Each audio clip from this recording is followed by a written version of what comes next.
service is the special excursion to Parsley Sidings.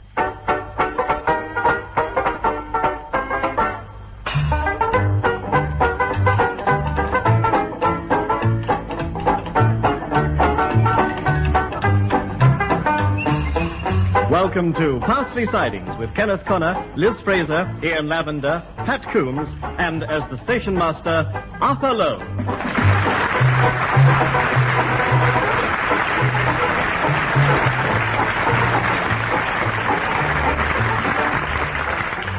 A visit from relations can sometimes cause a certain amount of strain, especially if one is running a railway station at the same time. Horace Hepplewhite has been finding life extremely trying. His son Bert, on the other hand, looks on the bright side. I whistle a happy tune. Bertrand. Oh? Be quiet, please. Sorry. How you can whistle after your Aunt Maud has been staying with us for 3 days is quite beyond me. Well, she's going today. It will still be many a long year before I can raise a whistle, even half a peep. Maud was sufficient burden on her own. Things are even worse now that she brings with her that incredibly ugly baby. Oh, Cyril's all right. He and I got on quite well together. Common interests, no doubt. Even washing his nappies quite fun with a washing machine and plenty of soap. Yes. It's unfortunate, though, that you didn't think to detach Cyril from the nappy first. I had the devil of a job releasing his ear from the swirler. Well, Cyril didn't complain. Enough, Hepplewhite. Yes. I've only 2 days before the station master's conference at Euston, and I still have my speech to complete. Oh, what are you going to speak about? 2 things. One must remain confidential at the moment. Suffice to say, it's a plan that will revolutionize the railways. Oh, that's nice. The other matter is a study of efficiency at Parsley Sidings.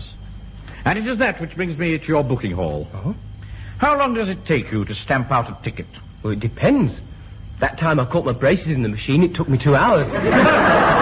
But one of those was taking my trousers off to look for the ticket. Hepplewhite, the conference is not concerned with how long it takes you to remove your trousers. Oh. I am after an hourly maximum for tickets stamped.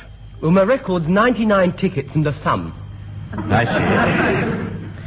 It's 11 o'clock. The 10:45 is due any moment. I'd best leave you free to deal with the rush. We shall continue our discussions later. Right, Mr. Hepplewhite. Where is Valentine? You seen him? He was hanging around Gloria's tannoy booth. That doesn't surprise me at all. This is the 10:45 to Upper Crumpton, stopping at Upper Warlock, Waddle-on Thrush, Little Nethering, and Nurdle Crumpton.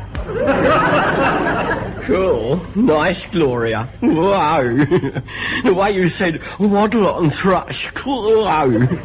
Sent shivers up my spine. I went sort of cold all over, you know. You should wear thicker underwear. I can't, I'm allergic to it. So am I, so get your hands off. Valentine? Oh. Why weren't you portering for the 10:45? Oh, did anyone have any luggage, Mr. Hepplewhite? Of course. Mr. Benskin had a weekend bag with him. Yeah, I've seen her. Part-time barmaid at the Dog and Duck. Don't be facetious, Valentine. You're paid to carry luggage. Also to maintain station equipment in good order. Yes, sir. Which brings me to my next point. I wish to examine the financial records of the chocolate machine, the weighing machine, and the machine that bangs out one's name on a strip of tin for 1 old penny. Oh, what now, sir? Certainly. With the station master's conference only 2 days away, I want everything at my fingertips. When my grandfather prepared his accounts, he listed everything down to the last lump of coal. Oh, I'll draw up a list of our coal if you like, sir. No, thank you, Valentine. I wish to see the slot machine accounts. Okay, well, look, couldn't it wait, sir, till I've trimmed the flower boxes, Mr. Hepplewhite? I mean, there's a station inn to be fed. Miss Simpkins can feed Clara. Yes, Mr. Hepplewhite. While you're at it, show Clara a picture of an egg, will you? I'm beginning to think she's forgotten what they look like. Well, she lays them all right, Mr. Hepplewhite. And why haven't I seen any for a week? Percy? I think the Boy Scouts nick 'em, sir. Yeah, you know. They keep egging each other on. I see. Well, Valentine, lead me to the slot machine accounts. Yeah, all right, sir, if you insist, but I should really be sweeping up, you know. Look. Here you are, Mr. Hepplewhite, the machine accounts ledger. What's this item under expenses, Valentine? To calling in repairman to mend weighing machine, £24? Who was the repairman? My Uncle Albert, Mr. Applewhite. Yeah, he's extremely reliable, very good with his hands. What did he do? Sold it. I mean, he replaced it, sir. God, it was long past its prime. The weighing machine? What was wrong with it? Oh, well, it's hard to say, you know, sir. I think the sudden surge of interest in the Parsley Weight Watchers Guild was its death blow. Plus the bent South African pennies the vicar kept chucking in.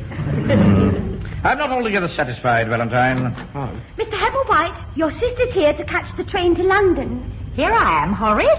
So you are. And here's little Cyril, all bundled up in his little shawl. Don't you think he's a lovely baby, Miss Simpkins? Oh, lovely. He came as a real surprise to me. I thought he was indigestion. Thank you, Maud. I bet you'll notice the difference without a woman's touch round the house, Horace.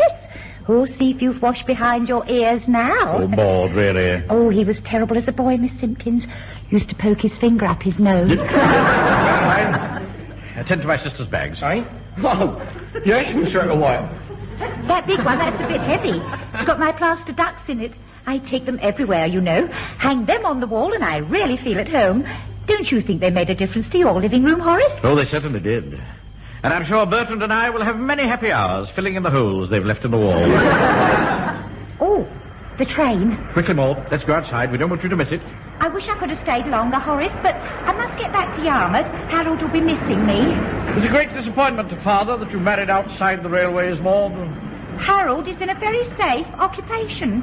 His position as deck chair supervisor carries great responsibility. I'm sure it does.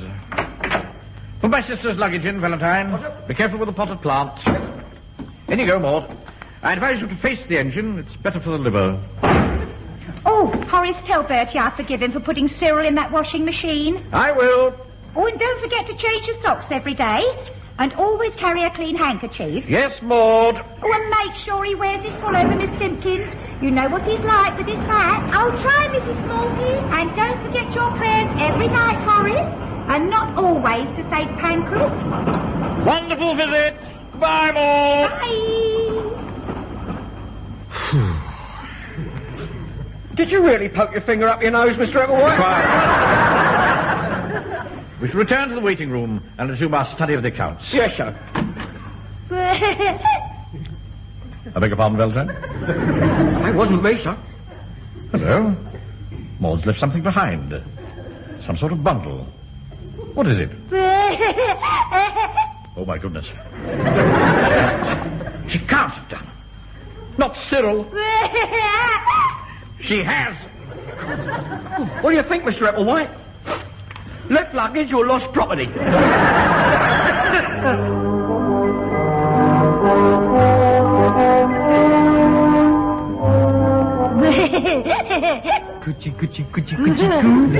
Your sister's been gone 3 hours, Mr. Hepplewhite. You'd think she'd have missed him by now. Oh, not necessarily. Wouldn't surprise me to hear that she was trying to bottle feed a plaster duck.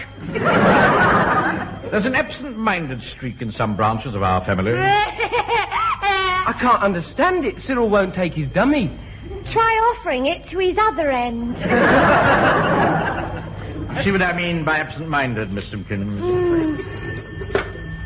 Parsley Sidings, station master speaking. Ah, Maud. Yes, we have the child. What? What?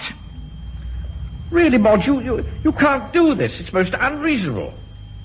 No, look, but I... Oh, very well.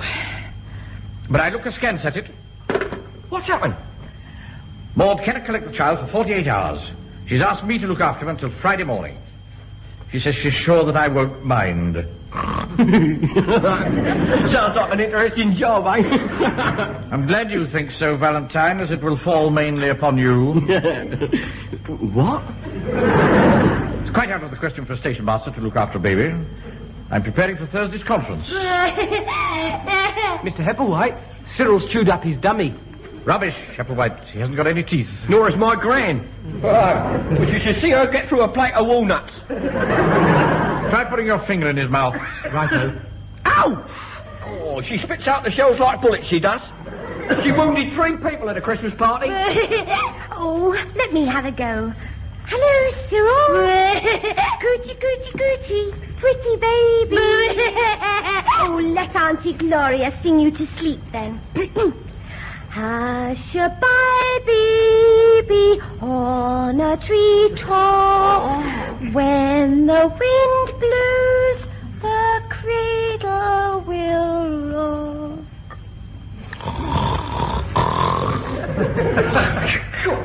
Bert's dropped off like a light. Hey, wake up, Bert. Stand aside, Miss Simpkins. This is a job for the station master. Be quiet, small piece. Oh. Well, da. Precisely. That's the way to handle it. I must now leave the child in your charge. I have more work to do on my proposal for the conference. What a cheek. Hey, and what's this proposal he's going to put to the station master's conference, eh? Why is he keeping it a secret? I don't think he's really keeping it a secret. I reckon he's still working on it. Ah, well, I say that we've a right to know what it is. I mean, suppose he wants to declare us all redundant, eh? Why doesn't he tell us? We could try asking him. I did, but he told me it was a surprise. Well, I reckon he ought to be made to tell us.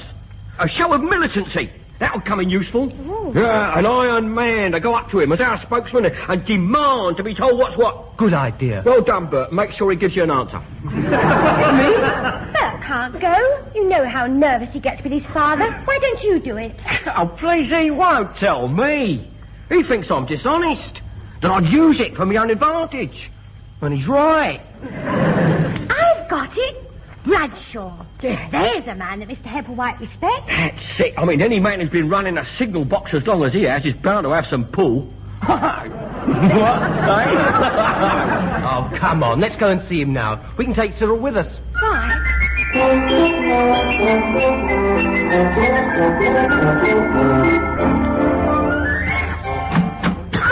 Hello, Mr. Bradshaw. Why, young Master Bertrand and Miss Gloria.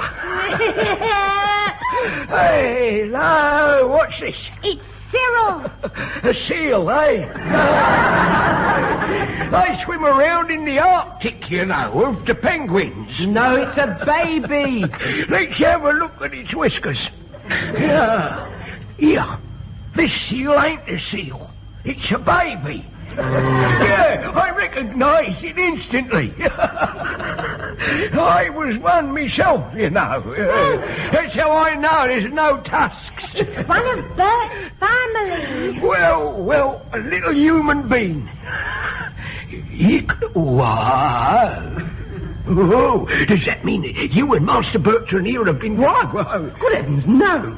No. Congratulations, Master Bertrand. I never knew you had it in you. No, Mr. Bradshaw, it's Cyril. All right then, Miss Gloria, you want people to think it's a seal. Don't you worry about old Bradshaw. He won't let on. Mr. Bradshaw, we've come to see you about the conference. Oh, well, I used it yesterday, Miss Gloria. And I tried to leave it in the way I found it. It's funny, you know. I thought you might have come around about the station master's conference. It is about the conference. Pardon? We want you to act as our spokesman in a protest. String vest? Protest! Demonstration! There's no need to shout. Demonstration, eh? Right, now. I can give you one of those, Miss Gloria. Watch me pull this lever back. Oh, sorry about that. Was it one of yours? That was Cyril. A seal, eh? Well. What do you want me to demonstrate in? I'll tell you what. Let me tell you about Ebenezer Blunt. Who? Now, he was a man, you know, who wrote the Railway Code book back in 1895. He thought up very valuable hand signals, like waving a bit of coal above your head if you wanted to turn left. Mr. Bradshaw, will you be our spokesman in a protest? Indubitably so. You just rub it with wintergreen. We want to know what it's all about, Mr. Bradshaw. Hey? We don't know what it's all about. No. Two people who don't know what it's all about, you seem to have managed pretty well.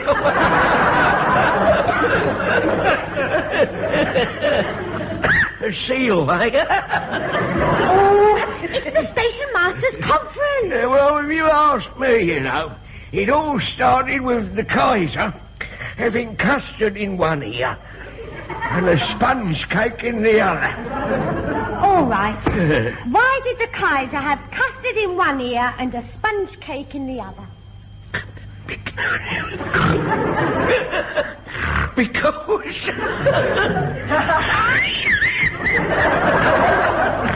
Because he was a trifle deaf.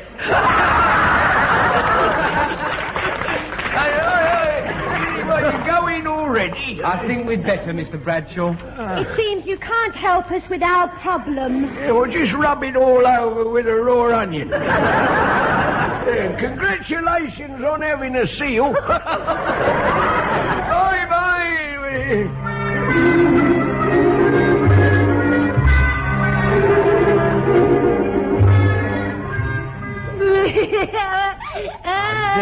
There. Cyril, keep quiet and you can sit on Uncle Bertie's knee. Quite right, Cyril. Here, it's a pity we never found out what old Applewhite's secret proposal is. Perhaps he's called this meeting so he can tell us. I wonder where he is. Oh, there. Hush. Auntie Gloria's got a story to read you, especially for Cyril. Have you really? I've been writing kiddie stories in my spare time. Now then, are you sitting comfortably? Yes. I'm talking to Cyril. Then I'll begin. The puff-puff that went choo-choo. Oh. Wouldn't it be lovely if all the puff-puffs were made of licorice all sorts and all the stations for marzipan cake? All assembled? Good, take your places. You'll have to wait now, Cyril. I'll finish later. Be quiet, small piece. As you all know, I shall be attending the Station Masters' Conference tomorrow at Houston. Some of you may be wondering what matters I intend to raise. Here. Remember, I go as a representative for you all. We at Parsley Sidings are a democratic society. Let all our views be heard with equality. I think we ought to have longer tea breaks. Be quiet, Hepplewhite. Who asked you to speak? We would be interested to hear about your surprise proposal, Mr. Hepplewhite. Well, very well, Miss Simpkins. But all present must agree to keep silent until I have put the matter to the conference. Oh, yes. So that the world's press will have an equal chance of the news. Of course. Well, it's only fair, isn't it? Hepplewhite. This will be a turning point in railway history. We don't want any leaks in advance. No. So watch it, Cyril. Very well. The new proposal I shall put to the conference is that in future railway carriages, the communication cord be situated on the floor. Oh, it's very good. On the floor? Which is the obvious place for it. Almost all emergencies find the potential puller in a prone position on the floor of the carriage, with an object such as a violent brigand on top of him. Now, what use is the ceiling cord to him then, unless he has an arm 8 feet long? Hey, and you reckon this will revolutionise the railways? Of course, Valentine. I intend to call it the Hepplewhite Floor-Level Communication Chain. I hate to think what the conference is going to call it. But we don't get many violent brigands on this line, Mr. Hepplewhite. The possibility is always there, Hepplewhite. Only last week a forged platform ticket was presented at Nettle in the Wold. Well, I think it's a good idea, Mr. Hepplewhite. Thank you, Miss Simpkins. And thank you, small piece. So you really propose putting this to the conference tomorrow, Mr. Applewhite? Indeed I do, Valentine.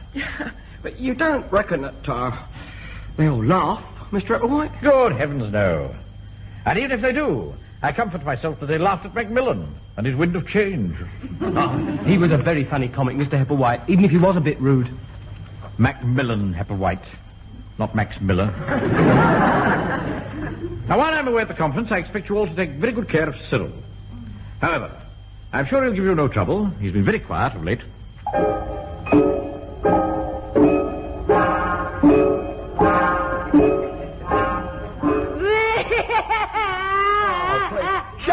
you! Shut up! Perishing small piece! Percy, you mustn't shout at Cyril. Well, he shouted first!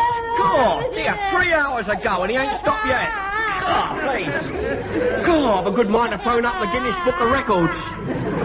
Perhaps we should change him. Good idea. Let's see if we can get a quieter one. I meant see to his nappy. It's all right, I've already seen to him. Well, perhaps he wants feeding. Yeah, preferably to a tiger. Oh, Percy, stop being so cruel to little Cyril. He can't help it. It's a pity I can't find that story I wrote for him. That would soon quieten him.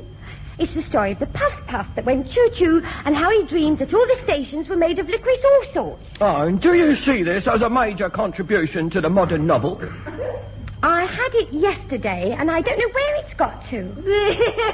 Oh, dear. Blimey. Check the air in his tyres. Oh, that's better. Valentine saves the day.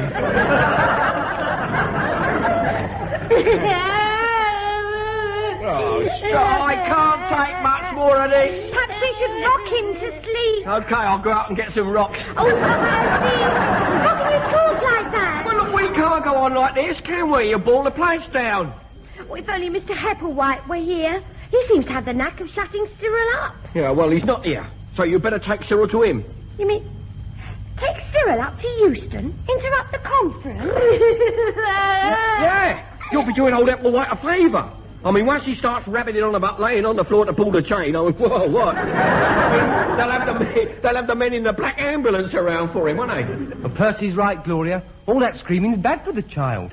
There's a train to Euston in 5 minutes. Well, if you say so. But it's a very important conference.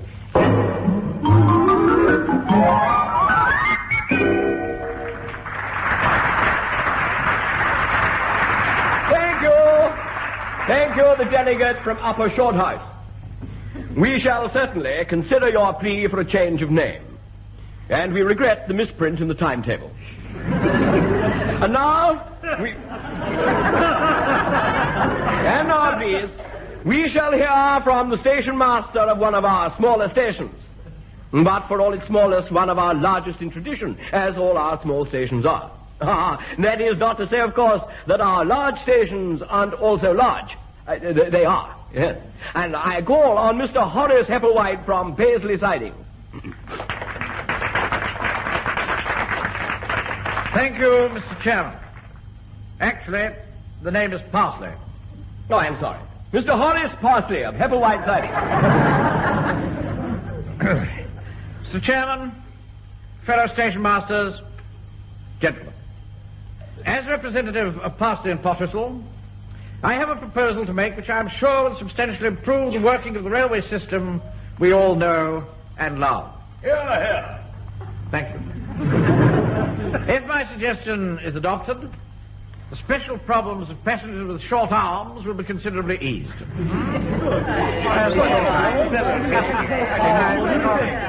What exactly is your proposal, Mr. Parsley?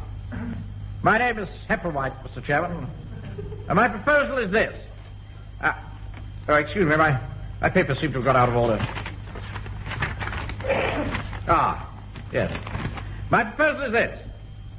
Wouldn't it be lovely if all the puff-puffs went choo-choo and all the stations remained as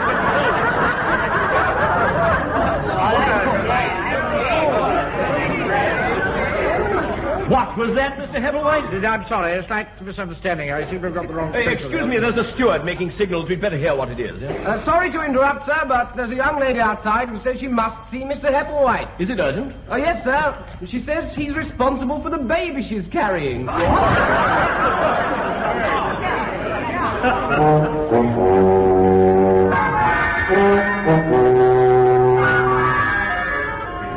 I'm ever so sorry, Mr. Hepplewhite. I didn't know you were actually speaking. Sorry, Miss Simpkins. Is that all you can say? When I'm branded forever as the Casanova of Midland Region? And as the man who thinks stations should be made of licorice all sorts? I can't think how my story got among your papers. Be quiet, small piece. You see, sir, you're the only one who can quieten him down. Possibly.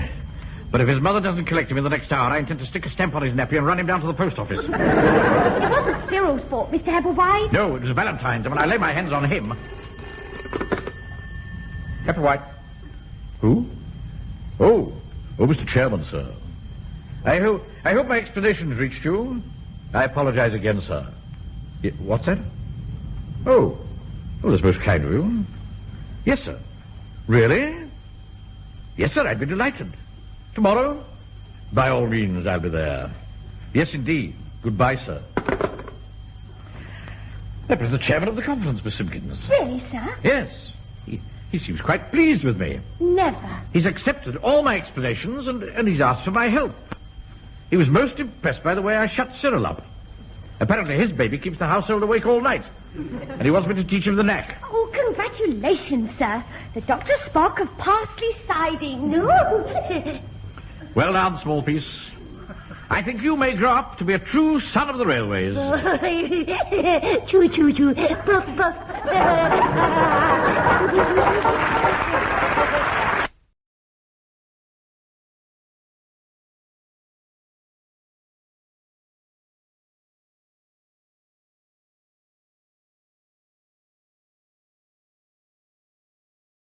The show now arriving on this service is the special excursion to Parsley Sidings.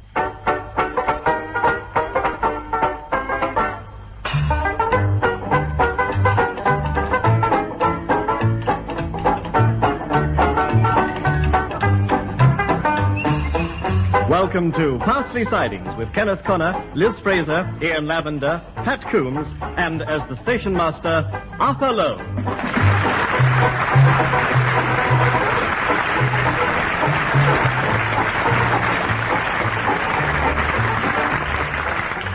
A visit from relations can sometimes cause a certain amount of strain, especially if one is running a railway station at the same time. Horace Hepplewhite has been finding life extremely trying. His son Bert, on the other hand, looks on the bright side. I whistle a happy tune. Bertrand. Oh? Be quiet, please. Sorry.